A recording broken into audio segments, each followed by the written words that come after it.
ஜெய் ஸ்ரீ ராமகிருஷ்ணா. சுவாமி விவேகானந்தரின் பொன்மொழிகள்.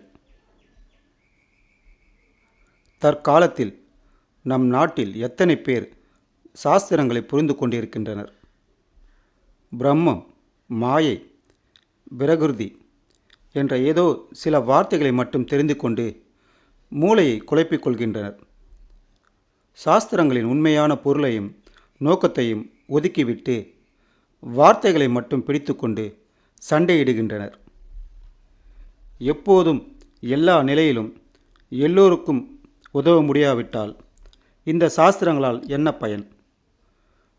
துறவிகளுக்கு மட்டும் பயன்பட்டு இல்லறத்தாருக்கு வழிகாட்டாத ஒரு தலைபட்சமான சாஸ்திரங்களை வைத்துக்கொண்டு இல்லறத்தான் என்ன செய்வான்? வேலையெல்லாம் விட்டுவிட்டு காட்டிற்கு சென்றவனுக்கு மட்டுமே சாஸ்திரங்கள் உதவ முடியுமானால் அவை எதற்கு?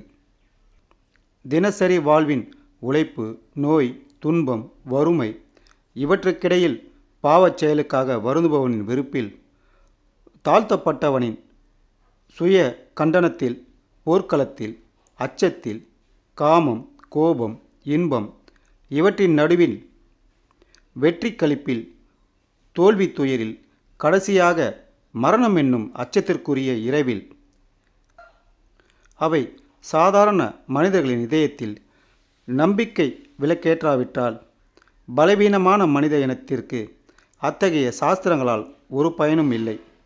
உண்மையில் அவை சாஸ்திரங்களே அல்ல. சுவாமி விவேகானந்தர். ஜெய் ஸ்ரீ ராமகிருஷ்ணா.